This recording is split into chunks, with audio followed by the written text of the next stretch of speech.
Welcome to Topline Hotline. Hey everybody, welcome. It's Thursday, Thirsty Thursday, where there's $2 wings at your local MJ Dowling Steakhouse. And it's also Topline Hotline. Topline Hotline, it's that short, I keep saying hotline, don't fire me, AJ. It's that short format, that short 5 to 10 minute format where we answer burning questions on go-to-market from the annals of the Pavilion CRO workspace, as well as our members. We answer any question as long as it relates to go-to-market or to the meaning and the answer to the family paradox, which nobody has asked yet. I'm joined by my co-hosts, AJ Bruno, CEO of QuotaPath, Asad Zaman, CEO of Sales Talent Agency, and myself, Sam Jacobs, CEO of Pavilion. Welcome back. Let's go to the videotape. Asad, what are the questions we have? Well, wait, first, Sam, tell me the truth. Did you use ChatGPT for that intro? Is that what that was this time? I didn't. Just I'm a riffer. Riffin. Just a riffing in your face. So here we go. Curious on all your thoughts. This is from the Pavilion Slack as well. Curious on your thoughts on the following situation. I just found out that one of our Rockstar employees was offered a job by our client. The client is a supposed friend of mine, and they know we're a small firm and that we've done a lot for them over this past year.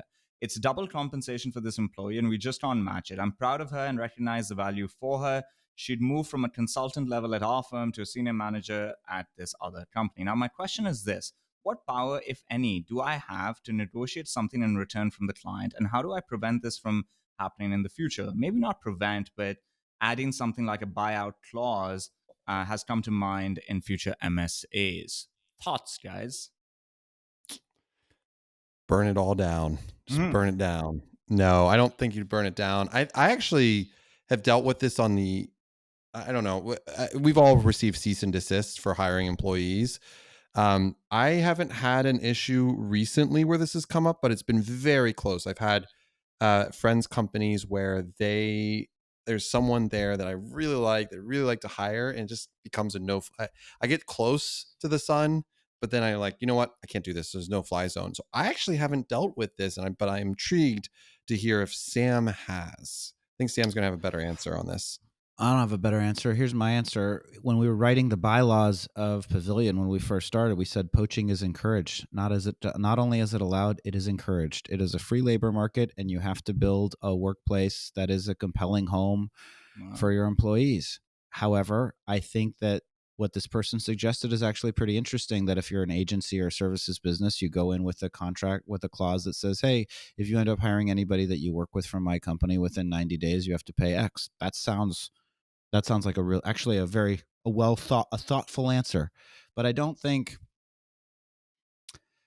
I just think this is the way of the world when it comes to trying to hire and retain great talent. And I think you can lean on somebody for goodwill, and you can say, hey buddy, can you, or hey gal, hey sweetie, can you, refer, I didn't even get a smile, but you wouldn't call them sweetie.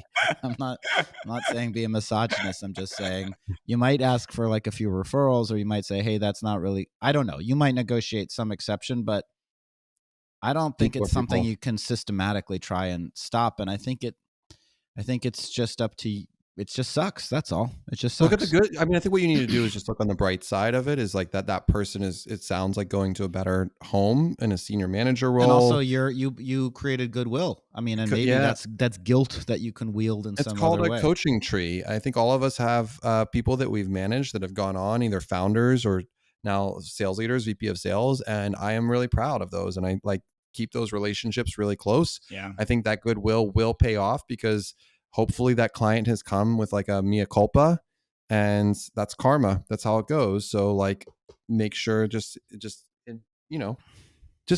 what I would do. This is AJ advice. Make a lot of sarcastic comments in there. Passive aggressive. Be extremely passive aggressive, and then jump in an ice bath and then smell the incense. I think I'm quite double-minded about it, because the capitalist in me is like, this is the market. The market's doing its thing, and you have to let it happen. And so if somebody comes and takes one of your employees and they're working with you in some other capacity, that's okay. I think, and I don't like creating rules that take away opportunity from people that had nothing to do with writing those rules. So like, there are non-solicitation clauses. Sometimes we have to agree to them as well. but I fundamentally don't love them. I think because the employee had no role in coming up with that, and it's governing their career a little bit. That said, if this client does not come and communicate this with me, I'm really annoyed, and I would rethink my relationship with them, because for me, I'm in this for the long term. And so you taking an employee of mine, totally fine. You not feeling like you had to come and communicate this to me properly at some point in the conversation meant that we feel very differently about the type of relationship that we had. And then I'm going to adjust how I handle it moving forward. And there has been an instance where I stopped working with somebody because they took somebody I actually didn't care. And then 3, 4, 5 days went by after this person resigned, and I still hadn't heard from them. And then when I heard from them, it was about something super transactional. They just wanted to kind of fly past this. I just stopped working with them. I'm not saying that's the right point of view. Maybe I'm too emotional in that instance, but that's how I reacted in that particular instance. And yeah, it's annoying when you think that there's a level of goodwill in the relationship and the other person doesn't show it. And I think you have to take this new information into account. So that's my point of view on it.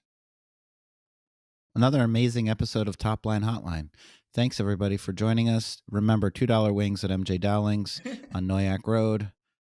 For AJ Bruno, CEO of QuotaPath, Asad Zaman, CEO of Sales Talent Agency, and myself, Sam Jacobs. We will talk to you next time, and it's going to be awesome. Thanks for listening, everybody.